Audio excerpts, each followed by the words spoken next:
guys, and welcome back to my channel. Today I'm going to talk about Heather Elvis, which was this crazy love triangle. It has some bizarre twist and turn and a lot of circumstantial evidence, and sadly she has still 7 years later never been found. So if you guys like these type of videos, don't forget to subscribe, like, and let's get to it. So Heather Elvis was a 20-year-old woman, and she lived in an apartment with her best friend Brienne, and she was very lively, beautiful, young, and she was working in a really popular restaurant in Myrtle Beach, and she loved makeup. They said she was very likable, very friendly, a girl's girl, and she absolutely loved working as a hostess at this job. They said she never missed work. She was obsessed with it. And her friend said that one day a man by the name of Sydney, he was hired to do maintenance work at her job, and since the second she laid eyes on him, she was infatuated with him. She just really fell instantly for him.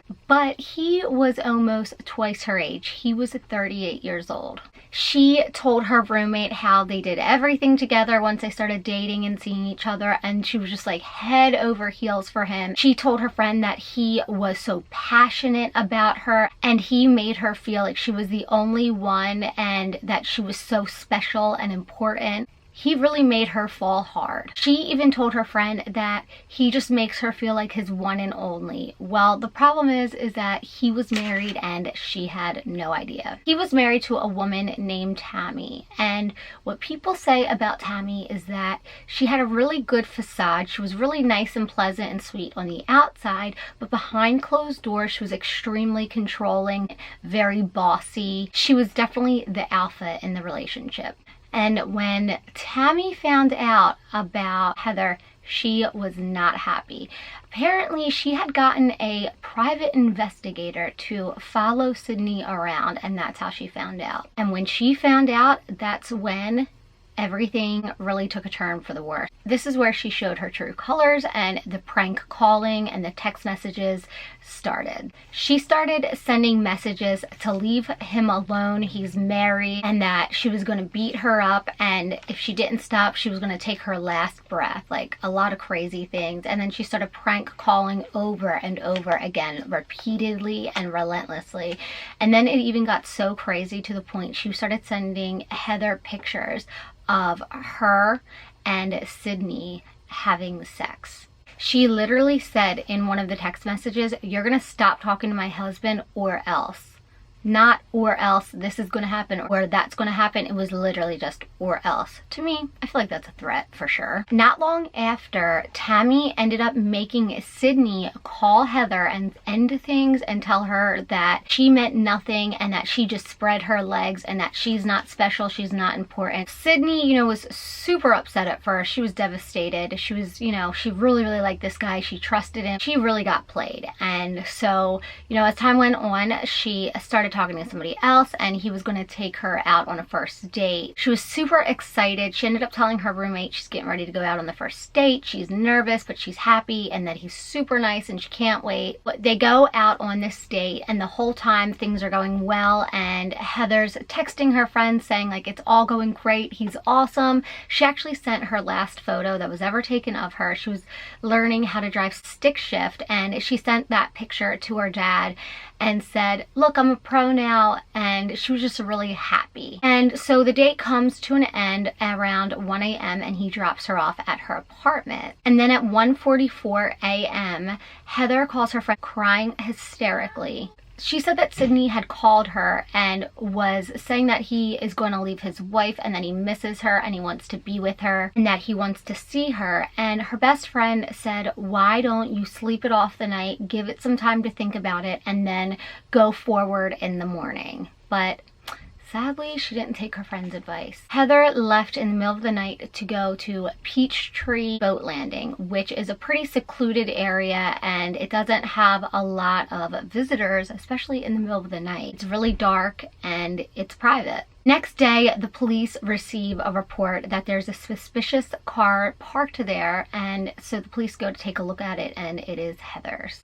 So the police end up calling her dad because her car was registered in her dad's name. Her dad got down there, and They ended up finding her cell phone, and when they found her cell phone, her last calls were to Sydney. So her dad calls Sydney from her phone, and Sydney begins to start yelling and screaming and getting really mad at Heather's father, Terry. He starts telling Terry, "I don't know her, I haven't talked to her, I have no idea what we're talking about." And then he tells police that he hasn't talked to Heather for 2 months. And then he changes his story and tells the police, "Okay, I did know her, I did talk to her, she just wouldn't leave me alone and wouldn't stop calling me, so I called her to tell her to leave me alone." Like, just made up some weird ass story, which police aren't stupid. Then not too long after this, Tammy, Sydney's wife, decides to go on Facebook and wrote this post. "Well, Sydney cheated on me in the months of September and October with a psycho whore,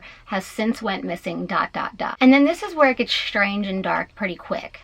The cops claim that Tammy was so controlling, she would handcuff him to the bed at nighttime so he couldn't leave. And when she would do this, she would call and text and harass Heather. Here's where it's a little bizarre. The police around this time ended up arresting 2 men. The one man was actually friends with Terry, which is Heather's dad. He would help organize and do the fundraisers to find her. And the cops believe that he interfered with the investigation. But then there was another man who was friends in that group, and they say that he interfered with the investigation as well because he came into contact with evidence and didn't report it. But basically there are 2 stories, is that we didn't even know it was evidence. We're just going and trying to help find her for our friend, and apparently the police suspected them because they were just so over the top, but in their eyes they were just really trying to help and do everything they could.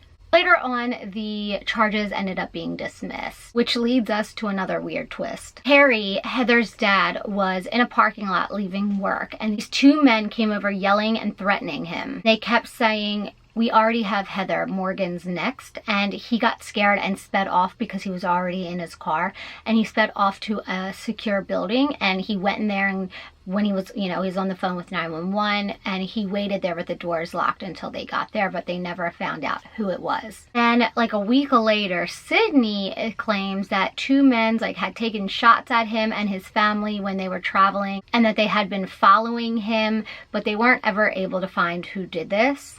And it's funny that he said that because literally that next day, the police came to his house with a warrant to search his house. They took some computers and they took just different random things, but nothing that was hard evidence. And when the police came, they asked them where they were that night, they claimed that they were having sex in their car. And so as part of the charges, it was indecent exposure is what they kind of charged them with at first. Sadly though, all the evidence that they came across was all circumstantial. They didn't really have that one big break that could really shut and close this case. So after the cops basically gathered all the phone records, and they also were able to get some footage from a local business, their security camera footage, and there was other homeowners that had their own security camera footage, they all kind of pieced everything together, and when they did, they came up with this timeline. What they think happened is Sydney called Heather from a payphone,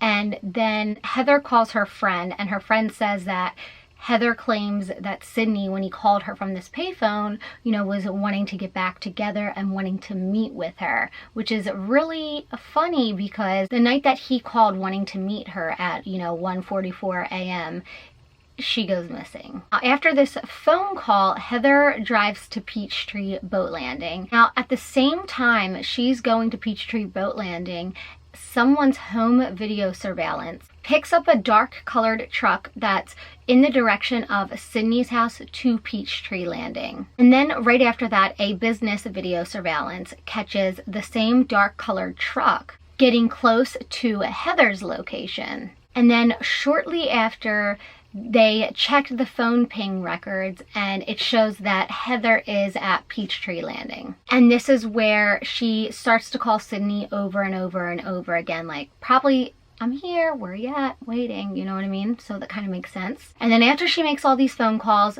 boom, her phone dies. After her phone dies, not too much longer later, a surveillance video picks up that same dark colored truck heading from Peachtree Landing area back towards Sydney's house. Ironically, Sydney owns a dark colored truck. So they end up having them in jail and they're trying to get their evidence together. They ended up getting released a few months later, each on $100,000 bonds. But 2 years go by and there's nothing really going on. So they decide that they wanted to move to Florida, and the judge actually allows it. And then finally, after 6 years, 3 convictions, so many trials, they finally get guilty and they each end up getting 2 30-year sentences to prison. It's crazy because there really isn't any evidence except for her threats, but people make threats all the time and don't do anything. I, of course, think that they had a hand in this, of course. But it's so crazy that they got sent to jail and there really isn't any evidence and there's no body and she still hasn't been found. They still haven't found her. So where is she? And like when they did the search warrant, there wasn't blood. There just wasn't anything. Where did she go? Crazy too, because as soon as she went missing, people were looking. It's not like they had a bunch of time to go hide her somewhere. So in such little time, they were able to do something to her, hide her, and clean it all up. It's just wild to me. I don't understand how she just hasn't been found yet. So I don't know. I want to hear what you guys think about this. So I don't know. It's really weird. I hope you guys like this video. I love you guys so much. Thank you for watching, and I'll see you soon.